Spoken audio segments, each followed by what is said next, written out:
At the end of every unit, your teacher has a chance to teach a lesson about other lessons in the context to enhance. But what do you suppose the teacher has us do? He sets the lesson and makes us present a digital LEQ. LEQtion needs historical evidence, reasoning that can corroborate an event. The complex thesis Dr. John P. Irish would admire. Then we drop the screencast like a single that is fired. Student created screencast for you to like, subscribe, and share. We know you've had the John Green and see how little you can bear. If we have the most views by 10 p.m. Eastern on the 5th day, we earn 500 bonus points, which virtually guarantees us an A. Without much more fanfare or ado, we present our digital LEQ. The Columbian exchange transformed the Americas through trade throughout the eastern and western hemispheres. Most importantly, it impacted the people living within the Americas. The population increased with incoming slaves and immigrants, and then decreased with many foreign spread diseases affecting the natives. The Americas required many new kinds of livestock, crops, and technology, while cultures and customs were spread throughout the Americas and changed the population for the course of history. Ultimately, the Columbian exchange benefited the Americas because it allowed for revolutionary growth in many aspects. Okay, so a little context here. Back when Europe first sailed to the Americas, many crops, technologies, and animals in the New World and the Old World were not known to each other. Christopher Columbus' voyages were aided by King Ferdinand and Queen Isabella of Spain. Primarily, these people wanted to trade with other nations like Asia without any other nations giving them their resources with inflated prices. So, Columbus set voyages in 1492, 1493, 1498, and 1502 determined to find a shorter route to Asia. However, he never did actually find Asia. Instead, he discovered the Americas. When Columbus sailed to the Americas in 1492, he brought with him several different things from the Old World into the Americas. Many European colonizers began to inhabit some parts of this new world. European countries such as Portugal, the UK, Spain, France, and Netherlands started colonies from 1450 to 1754. The massive movement rapidly spread soon enough items from as far as Asia would travel to the Americas. What are the big ideas here? What were brought over to the Americas from the Columbian exchange, and how did that change the lives of the American natives?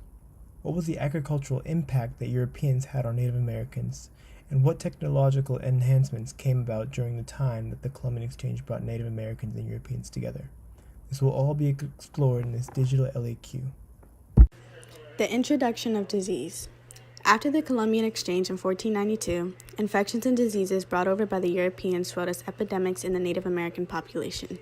These diseases and infections include measles, smallpox, influenza, mumps, typhus, yellow fever, whooping cough, and malaria. Survivors carried either partial or total immunity to these infections, with the exception of the influenza. Native American population across the Americas dropped by 50 to 95% by the year of 1650. Throughout the years, the Americas gained partial or full immunity to the foreign diseases. The theme here is interaction between humans and the environment. As the Europeans settled into the Americas, new diseases spread and caused the population of the natives to decline. Prior to the immigration of European settlers to America to create colonies, you would have never seen a single pig, cow, goat, sheep, or several other animals that are known to be part of modern American traditional foods. The new animals provided Native Americans new sources of hide, food, and labor. Horses and oxen were used for examples as ways of travel and plowing, respectively. Horses were given to Plain Indians by Spaniards in New Mexico in the 1700s, which allowed them to hunt bison much more easily. This easy prey led to the decline in bison populations, where they still dwindle today. The introduction of new animals provided more efficient ways to travel and new sources of protein and clothes for the Native Americans. The introduction of disease. After the Columbian exchange in 1492, infections and diseases brought over by the Europeans swelled as epidemics in the Native American population. These diseases and infections include measles, smallpox, influenza, mumps, typhus, yellow fever, whooping cough, and malaria. Survivors carried either partial or total immunity to these infections, with the exception of the influenza. Native American population across the Americas dropped by 50 to 95% by the year of 1650. Throughout the years, the Americas gained partial or full immunity to the foreign diseases. The theme here is interaction between humans and the environment. As the Europeans settled into the Americas, new diseases spread and caused the population of the natives to decline. Also, here in our secondary source, we have weapons traded in the Columbian Exchange. In this image, we can see hatchets, knives, and many other tools by the Europeans. These weapons and other tools were used by the Europeans as means of interaction by the Native Americans. The Native Americans became dependent on them for stronger weapons, thus allowing the Europeans to receive more for the goods. Forced labor in the Americas. It's no big secret the reason that Columbian exchange worked so well is because of the cheap labor force made up of slaves that colonial empires used on the plantations. These slaves typically consisted of Africans that were taken either through trade with African empires or by force. But that was not always the case. Conquistadors from Spain used the native people as a source of slave labor. The enslavement of Native Americans and Africans is one of the negative impacts in the Americas and was responsible for the decline and loss of culture in both African and Native American tribes. The establishment of slaves in the Americas introduced a new level to the social hierarchy there. Civilizations that were conquered by the Spanish now all had their people losing their place in society as Spaniards, forcefully converting them and used them as cheap labor. The spread of plants in the Americas. Plants came a long way and were exchanged many times throughout the Old World and New World.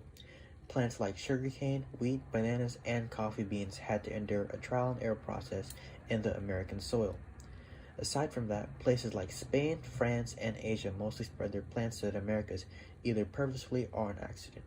Here in this instance, in 1535, Inés Muñoz introduced wheat to Peru on accident.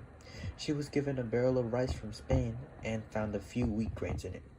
She then proceeded to plant those grains in Peru's soil, where it flourished, and within 4 years, Peru natives were able to produce bread. The AP theme here is cultural development and interactions, because people like Inés Muñoz interacted with the Peruvians in order to share with them the wheat crop, just as other people have shared crops in other parts of the Americas. Here in our fourth secondary source, we have the spread of plants from the New World and the Old World. From the Old World going into the New World, we have plants like bananas, coffee beans, wheat, and grapes making their way into the Americas. These plants, as well as other plants, would make a huge agricultural impact because they would become stable crops for many years to come.